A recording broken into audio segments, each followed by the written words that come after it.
get after it today. We know what's expected of us. Let's go out and play football. Warriors today! Warriors today! You gotta run! You gotta play football! You gotta make plays! Be a warrior! Believe! Believe! Together we will! Together we will! What's that mean for us? We're not a bunch of individuals here.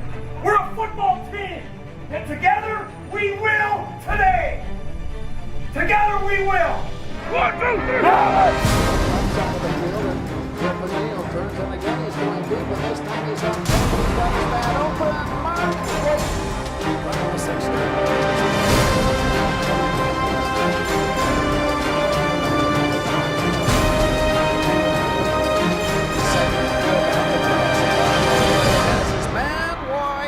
Brett Baune, touchdown.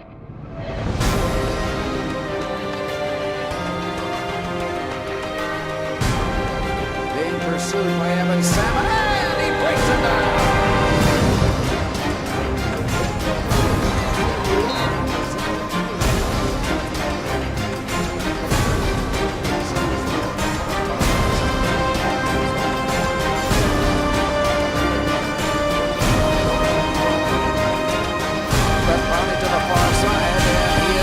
So touchdown. Oh my.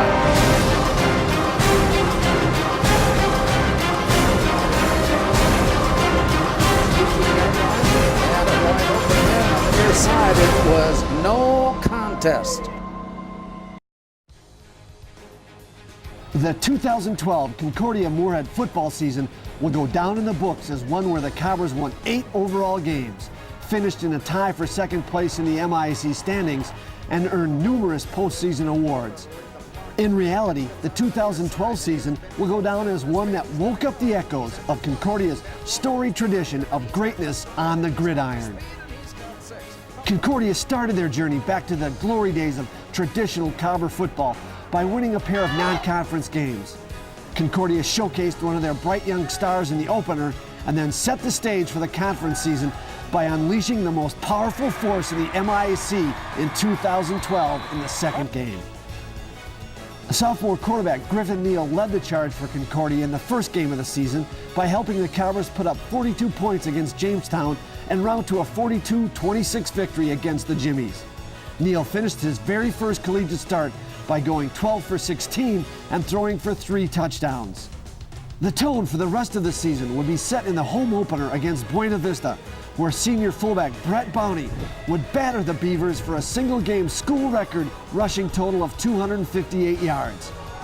Baune destroyed the Buena Vista defense, and by the fourth quarter, the Cobbers were able to walk the ball up and down the field, and in the end finished with a 38-14 win. Baune's rushing yards were a part of the Cobber offense that racked up 634 total yards, the second most in school history.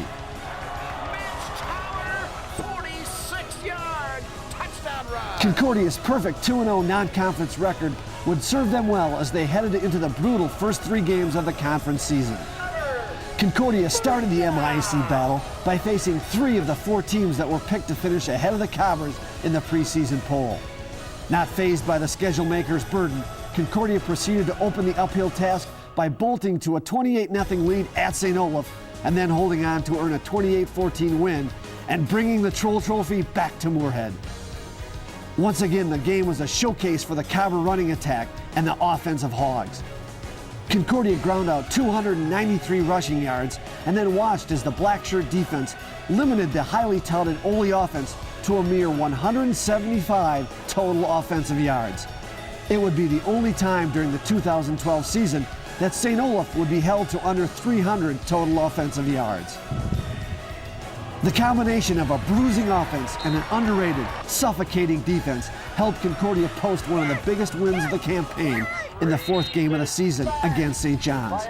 It had been 25 years since the Cobbers had bettered the Johnnies at home, but that came to a crashing end when Concordia built up a 31-7 lead and high-stepped their way to a 31-21 win.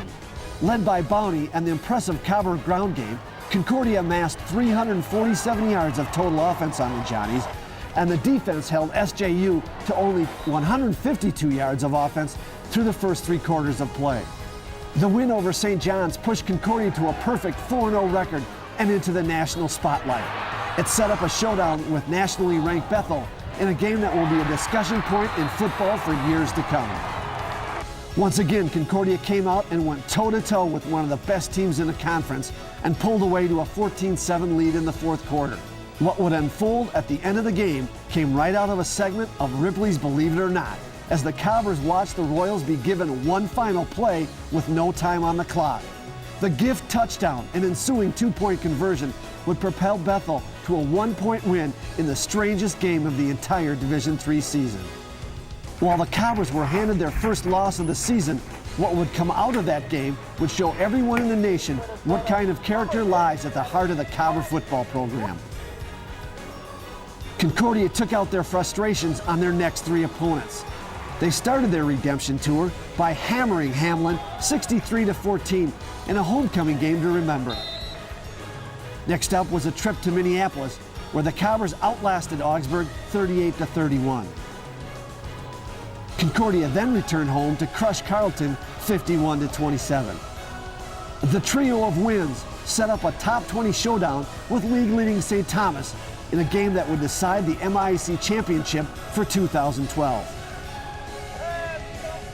The Cobber black shirt defense hurried, harassed, and handled the Tommy offense all day long as they held the hyped St. Thomas offense to their lowest point production of the entire season.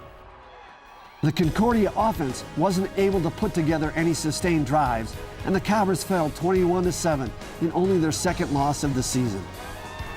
Concordia then rallied to finish off the year with a 29-10 win at Gustavus. The game would be a testimony for the bruising running style of Baune, as he broke the school record for touchdowns in a career and also became the first fullback in Concordia history to rush for over 1,000 yards in a single season. He broke head coach Terry Horan's school record of 33 TDs in perfect fashion as he powered his way on a 4-yard scoring run midway through the 4th quarter. Despite not getting one of the at-large bids into the NCAA playoffs, Concordia left the season at the top of the mountain and proved that no matter what highs or lows occur, a group of players who are committed to reigniting the tradition can overcome any obstacle. And while the final season outcome was not just, the season-ending awards tour showed just how highly regarded the Cobber football program is around the league and nation. Concordia had a record-setting 23 players earn MIAC postseason honors, and they were led by seniors Baune and Tom Knowlton. Baune received the Jim Christopherson Award as the most valuable player in the MIAC, and Knowlton was given the Mike Stamm Award as the league's top lineman. In addition to Baune and Knowlton earning MIAC honors, Mark Wycor, Paul Strike, Matt Menkening, Jordan Deschadas, and Seth Lage were all named to the All-Conference First Team, while Tom Quist, Mark Whiting, Griffin Neal, Reed Hefta, Tyler Burling, Pete Vidston, and Brett Risdahl all came away with second-team honors. Mike Starkey, Ryan Philippek, Nate Albrecht, Max Fuller, Ben Wolf, Carl Nelson, Kenyon O'Brien, Brett Harmelink, and Ben Wagner were all placed on the MIAC All-Conference Honorable Mention Team. Baune and Knowlton then went on to earn D3Football.com All-West Region First Team honors to become the first Cobber players since 2008 to earn the All-Region honor. Not finished with their awards, Baune and Knowlton went on to become the first Cobber All-Americans since 2007 as they were named to the BSN All-American team. And just to put a perfect student-athlete bow on the whole package, Baune and punter Brett Harmelink earned Capital One Academic All-American honors. It is the first time in the history of the program that Concordia has had multiple academic All-Americans in the same season, and is a perfect ending to a year that saw Concordia reach back into the storied pages of the past to give Cobber fans one thrilling season-long ride.